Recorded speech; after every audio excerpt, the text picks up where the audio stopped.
Now, Katherine, we were talking about you rekindling your childhood romance with Bobby. It's true. He'll always be the second guy I lost my virginity to. That's a lovely thing for him to know. I assume this is the first time he's found that out. James, I don't know about you, because you've been, we're all people who work on tour. I know you take your family with you. For you, how do you balance your relationship with touring? I leave home a lot, definitely. So I kind of nailed it the last time my wife had a baby. I was away in the build-up before the birth for 4 months in the States. I flew back for the day she gave birth, and then I left home the next day for 9 months. No way. Yeah. And so I met the child. I can't remember its name, but as long as I get a nanny in to look after the baby, as I suppose that would probably do, as long as I get someone to help and not just leave her on her own completely. Yeah, so I mean, I'm sure your wife's boyfriend's cool with it. It was weird. I did walk into my house by surprise. My wife had given birth, and she told me that she was having a postnatal physio round, who was a really attractive blonde girl, actually, and I found her on my wife on the bed and the blonde girl on my wife, and they have to check the pelvic floor, apparently, is what they had to do, not something... And I walked in to find her checking my wife's pelvic floor and said, "Is it my birthday?" And we both started, ouch! So with the Winter Olympics being on, obviously being Canadian, I'm assuming all of these sports are things that you've done. Yes, I mean, we know how to ice skate, and we know how to ski, and we know how to snowboard, and it's really strange that you don't. We kind of don't understand. I go to the trees and I see everyone skating around at the museum in London every Christmas. No one from this country can skate. It's hilarious. I feel like my winter sport is just sitting there with a mug of mulled wine and watching British skaters fall down and then slip back up to their feet and fall down again, and slip back up to their feet and fall down again. We place bets on how many times someone will fall before they'll get up. It's absolutely ridiculous.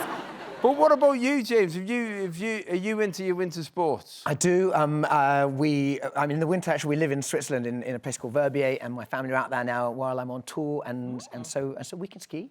Yeah. Good. Well, hang on a minute. In the winter, you live in 𝗬𝗂𝗶𝗶𝗶. Yeah. But when I was talking to you before, I said you live in Ibiza. Yeah, just in the summer, you know. Just, if you had the choice. How big is your army pension? I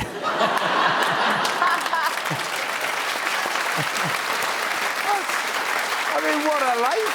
What a life! So somebody told me if you got a chairlift or a ski lift named after you. Yeah, amazingly, in 𝗬𝗂𝗶𝗶𝗶, they named a chairlift after me, and so I had to turn up and I had to cut the ribbon for the chairlift, smash a bottle of champagne on the first column, and I say, I named this chairlift James Blunt, God bless her, and all who ride me.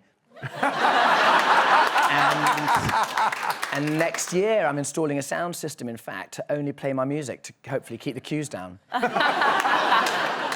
So, Katherine, you've brought a book out, Audacity. Yes. Tell us why you've come up with that title. Well, when I first came to the UK to open the Hooters in Nottingham 2007, you're welcome, I wasn't aware of the tabloid culture and all the female celebrities that had these autobiographies out, and I read Being Jordan, and I read all these salacious autobiographies. I loved them. So I wanted my book to be a lot of actual advice, comedy advice, stuff from my real life, but I also wanted the gossip, the juice. I wanted it to be audacious, and it certainly is. It's got everything in there. When you get into this business, there's so many moments that you can't believe are happening. And, like, for you came, as I said, you came into show business from another career, and a career that's got absolutely no linking to it at all, being a commander in the army to then being in show business. When you came into it, was there anybody who kind of helped you or guided you?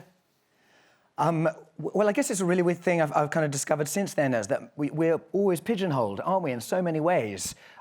Mothers are pigeonholed as mothers, as though they can't be anything else in some way, and as a soldier, I was, pigeonholed in one particular thing, and I suppose in this life you can be anything, just as long as you have enough drive to get up and I suppose courage to get up and go for it, courage to get up on a stage and make fools of ourselves in different ways. But I think just the opportunity, I was lucky just to have the opportunity. My parents thought I was mad for doing it, but said, we completely support you in that and give it a go. And I suppose in many ways, success really isn't about, you know, the fame or the fortune that comes behind it. It's just about giving it a go. The success is giving it a go and trying and enjoying it. The smile on your face is the measure of your success. I totally agree.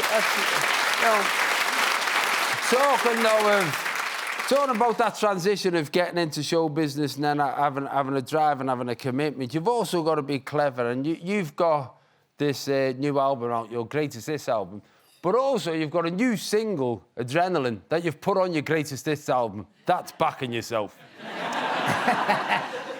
Yeah, you've got to make them, you know, you've got to make them part with their money somehow. So yeah. And the video's been really fun. I've, you know, because I do all my own stunts very much. My mother always said that I look like Tom Cruise, where you guys know I actually just look like Alan Partridge. So in the videos, I always do my own stunts, and so I think we've really captured that. Yeah. Well, we'll have a look at the video, and everyone can make their own mind up. Like a shot straight to my heart, adrenaline, adrenaline. Like a flashbang in the dark, adrenaline, adrenaline. I take just one look at you, and I think I'm bulletproof. When you hold me in your arms, adrenaline, adrenaline.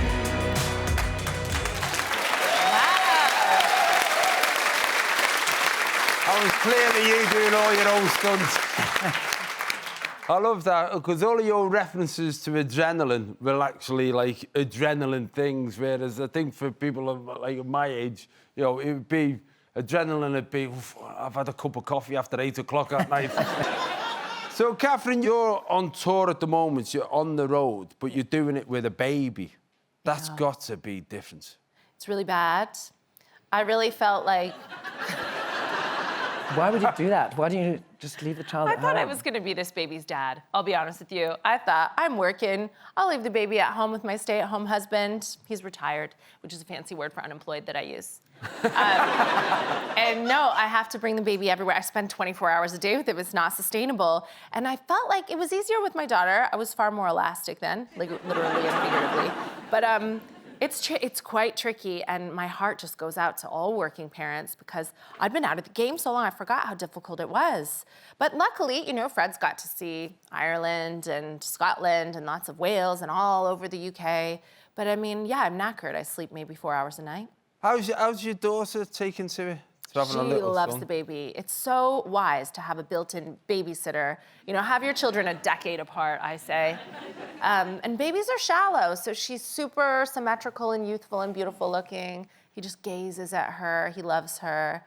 And I feel like I've talked about my daughter a lot on stage, always in a real empowered way. I love my daughter, and I'm always the fool in my stand-up, not her, but as she enters this phase of young womanhood, I feel like I should talk about her less and less. But before I do that, can I just say that I am constantly just snatching the crop tops out of her wardrobe so she doesn't leave my house dressed like a waitress on Epstein Island. I mean, she is entering, I think, a difficult phase of my life as a parent. I'm having to pivot all the time, but I won't speak about her again, so it's good to have the baby. I can... But you can't do that because you worked in Hooters. Yeah, I did. I loved working in Hooters, but I wasn't 13, I was 19. Yeah, but it's that. But it is that thing, you know, like when you've sort of made public, you know, you work in Hooters and everybody kind of understands what all that means. And then you have a door, so you go, you can't dress like that. And they go, well, you did. No.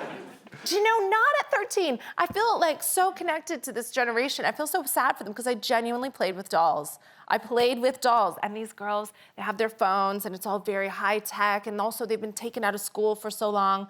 And I just, I love them so much. I feel like we need to nurture them and always show them the right path. And I might use naughty words, but I am here to empower your daughters and always tell them not to take any shit.